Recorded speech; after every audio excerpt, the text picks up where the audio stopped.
कभी ये सोचा है कि हम मतलब हमारी आंखें एक छोटे से कण से लेकर रात के आसमान में चमकते तारों तक सब कुछ कैसे देख लेती हैं? और चश्मे या दूरबीन हमारी देखने की शक्ति को कैसे बढ़ा देते हैं? इन सभी सवालों का जवाब वो छिपा है किरण प्रकाशिकी में, जिसे हम रे ऑप्टिक्स भी कहते हैं। ये देखने के पीछे का पूरा विज्ञान है। तो सवाल असल में यही है ना कि आखिर हमारी आंखें एक अदृश्य कोशिका से लेकर अरबों प्रकाश वर्ष दूर की आकाशगंगा तक का ये सफर कैसे तय कर लेती हैं? जवाब छिपा है प्रकाश के अपने बर्ताव में, और रे ऑप्टिक्स बस इसी पहेली को हमारे लिए सुलझाता है। तो चलिए देखते हैं कि हमारा आज का सफर कैसा रहेगा। सबसे पहले हम प्रकाश के सीधी रेखा वाले रास्ते को समझेंगे, फिर देखेंगे कि कैसे दर्पण यानी मिरर्स प्रकाश को वापस उछालते हैं और लेंस कैसे उसे मोड़ते हैं। इसके बाद हम देखने वाले उपकरणों पर बात करेंगे और अंत में इन्हीं सब के जरिए कांच के पार से पूरे ब्रह्मांड पर एक नजर डालेंगे। तो चलिए शुरू करते हैं। खंड 1, प्रकाश का सीधी रेखा पथ। देखिए, यह हर उस चीज का मूलभूत नियम है जो हम देखते हैं। सबसे पहला और सबसे जरूरी नियम कि प्रकाश हमेशा एक सीधी रेखा में चलता है। सुनने में यह बहुत ही मामूली सी बात लगती है ना, लेकिन यकीन मानिए ऑप्टिक्स की पूरी दुनिया इसी एक नियम पर टिकी है। अच्छा, विज्ञान की भाषा में इस सीधे रास्ते को हम कहते हैं प्रकाश की किरण या रे ऑफ लाइट। वैसे तो असल में प्रकाश तरंगों यानी वेव्स में चलता है, पर ये तरंगे इतनी छोटी होती हैं कि हमारी दुनिया की बड़ी बड़ी चीजों के मुकाबले वो एक सीधी रेखा जैसी ही लगती हैं। तो बस अपनी आसानी के लिए हम इसे एक सीधी रेखा मान लेते हैं। और ये किरण चलती किस रफ्तार से है? अविश्वसनीय।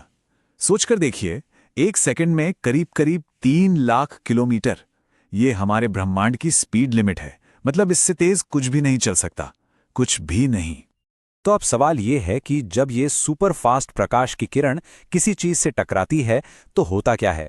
पहली संभावना तो ये है कि ये टकराकर वापस उछल जाए। इसी को हम कहते हैं परावर्तन या रिफ्लेक्शन। और यहीं से हमारी ऑप्टिकल टूल किट का पहला उपकरण यानी दर्पण कहानी में आता है। और परावर्तन का नियम कमाल का है, क्योंकि ये बहुत ही सरल है।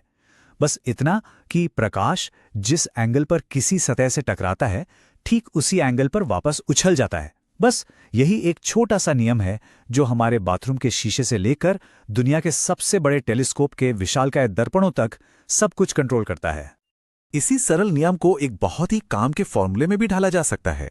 इसे कहते हैं दर्पण समीकरण या मिरर इक्वेशन। ये एक तरह से जादुई फॉर्मूला है जो हमें बता देता है कि अगर कोई चीज शीशे से कितनी दूर रखी है तो उसकी इमेज कहां बनेगी, कैसी दिखेगी और कितनी बड़ी होगी। इसी की मदद से इंजीनियर्स एकदम सटीक ऑप्टिकल उपकरण डिजाइन कर पाते हैं। और सबसे बढ़िया बात क्या है, इसके लिए कोई गणितज्ञ होने की जरूरत नहीं है। हम सिर्फ 3 सीधी सीधी लाइनें खींचकर भी पता लगा सकते हैं कि इमेज कहां बनेगी। जैसे एक सीधी किरण हमेशा फोकस से होकर गुजरेगी, दूसरी जो सेंटर से जाएगी वो वैसे ही वापस लौट आएगी, और तीसरी जो फोकस से गुजरेगी वो सीधी हो जाएगी। बस इन नियमों को फॉलो करके बिना किसी कैलकुलेशन के हम सब कुछ जान सकते हैं। लेकिन प्रकाश हमेशा टकराकर वापस उछलता तो नहीं है, है ना? जब वो किसी पारदर्शी चीज जैसे पानी या कांच से टकराता है तो उसके आर पार निकल जाता है। पर यहां एक ट्विस्ट है। गुजरते समय वो अपना रास्ता थोड़ा बदल लेता है, मतलब मुड़ जाता है। और यहीं से हमारी ऑप्टिकल टूल किट का दूसरा जादुई उपकरण सामने आता है, लेंस। प्रकाश के इस तरह मुड़ने की घटना को कहते हैं अपवर्तन या रिफ्रैक्शन। अब सवाल है, ये मुड़ता क्यों है? सीधी सी बात है, जब प्रकाश हवा से पानी जैसे ज्यादा घने मीडियम में जाता है तो उसकी स्पीड थोड़ी कम हो जाती है और इसी वजह से वो मुड़ जाता है।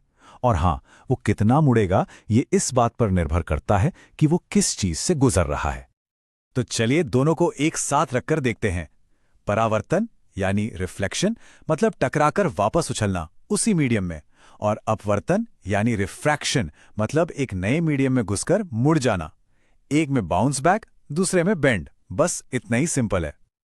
और यहीं से एक बहुत ही मजेदार सवाल खड़ा होता है। सोचिए, अगर प्रकाश किसी घनी चीज से, मान लीजिए कांच से, बाहर हवा में आ रहा है और मुड़ रहा है, तो क्या ऐसा हो सकता है कि वो इतना ज्यादा मुड़ जाए कि बाहर ही ना निकल पाए, मतलब अंदर ही फंस जाए? और इसका जवाब है हां, बिल्कुल हो सकता है। इसी को कहते हैं पूर्ण आंतरिक परावर्तन या टोटल इंटरनल रिफ्लेक्शन। होता यह है कि अगर प्रकाश एक खास एंगल, जिसे क्रिटिकल एंगल कहते हैं, उससे ज्यादा पर सतह से टकराए तो वो बाहर निकलने के बजाय अंदर ही वापस मुड़ जाता है। ऐसा लगता है मानो वो सतह अचानक से एक परफेक्ट शीशा बन गई हो। हर चीज का अपना एक क्रिटिकल एंगल होता है। जैसे पानी के लिए ये करीब 49 डिग्री है, क्राउन ग्लास के लिए करीब 41 डिग्री, लेकिन हीरे के लिए ये सिर्फ 24 डिग्री है, बहुत छोटा। और इसी छोटे क्रिटिकल एंगल की वजह से प्रकाश हीरे के अंदर आसानी से कैद हो जाता है, अंदर ही अंदर बार बार टकराता रहता है, और फिर जब बाहर निकलता है तो वो मशहूर हीरे वाली चमक पैदा होती है। और ये सिर्फ हीरों की चमक तक ही सीमित नहीं है।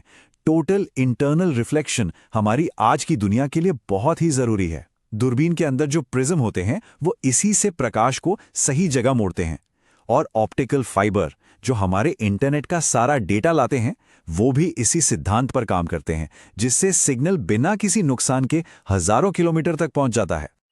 तो अब हमारी टूल किट में 2 कमाल के औजार हैं, एक दर्पण जो प्रकाश को उछालता है और दूसरा लेंस जो उसे मोड़ता है। अब वक्त है इन दोनों को एक साथ इस्तेमाल करने का, और यहीं पर फिजिक्स इंजीनियरिंग बन जाती है। हम ऐसे उपकरण बनाते हैं जो हमारी आंखों की कुदरती सीमाओं से कहीं आगे देखने की ताकत देते हैं। चलिए एक कंपाउंड माइक्रोस्कोप को ही ले लेते हैं। ये कैसे काम करता है? बहुत आसान है, सिर्फ 2 स्टेप्स में। पहला लेंस, जिसे ऑब्जेक्टिव कहते हैं, पास रखी चीज की एक बड़ी उल्टी इमेज बनाता है। फिर दूसरा लेंस जो आंख के पास होता है वो इस पहली इमेज को एक मैग्नीफाइंग ग्लास की तरह देखता है और उसे और भी ज्यादा बड़ा कर देता है। बस 2 लेंस और एक पूरी अदृश्य दुनिया हमारे सामने होती है। और दूरबीन, वो भी कुछ ऐसे ही काम करती है, बस उसका मकसद दूर की चीजों को पास लाना है। और उसकी ताकत का राज एक बहुत ही सरल फॉर्मूले में है। बस ऑब्जेक्टिव लेंस की फोकल लंबाई को आईपीस की फोकल लंबाई से डिवाइड कर दीजिए। इन दोनों के बीच जितना बड़ा अंतर होगा, दूरबीन की जूम करने की ताकत उतनी ही ज्यादा होगी। पर यहां एक बहुत ही दिलचस्प बात है। आज की जो बड़ी बड़ी दूरबीनें हैं उनमें ऑब्जेक्टिव के तौर पर लेंस नहीं, बल्कि एक बहुत बड़ा अवतल दर्पण यानी कॉन्केव मिरर इस्तेमाल होता है। क्यों? क्योंकि एक तो बहुत बड़े लेंस बनाना मुश्किल है, और दूसरा, लेंस में एक दिक्कत होती है। प्रकाश के अलग अलग रंग लेंस से गुजरते हुए थोड़ा अलग अलग मुड़ते हैं, जिससे इमेज के किनारों पर रंगीन धुंधलापन आ जाता है। दर्पण के साथ यह समस्या है ही नहीं, वो सभी रंगों को एक साथ एक ही जगह पर फोकस करता है। तो देखिए, हमारा ये सफर कहां से शुरू हुआ था? प्रकाश की एक सीधी किरण से, और अब हम उन विशालकाय उपकरणों तक पहुंच गए हैं जो पूरे ब्रह्मांड पर नजर रखते हैं। यह दिखाता है कि कैसे फिजिक्स के कुछ सरल से नियम मिलकर कितनी कमाल की चीजें बना सकते हैं। और ये हमें यह भी बताता है कि हम इन सरल नियमों को लेकर कितनी दूर आ चुके हैं। दुनिया की जो सबसे बड़ी रिफ्लेक्टिंग टेलीस्कोप हैं, जैसे हवाई में केक टेलीस्कोप्स की जोड़ी, उनके दर्पण का व्यास 10 मीटर है। 10 मीटर। और ये सब उसी एक बुनियादी सिद्धांत पर काम करते हैं जो हमने शुरू में सीखा था, प्रकाश का परावर्तन।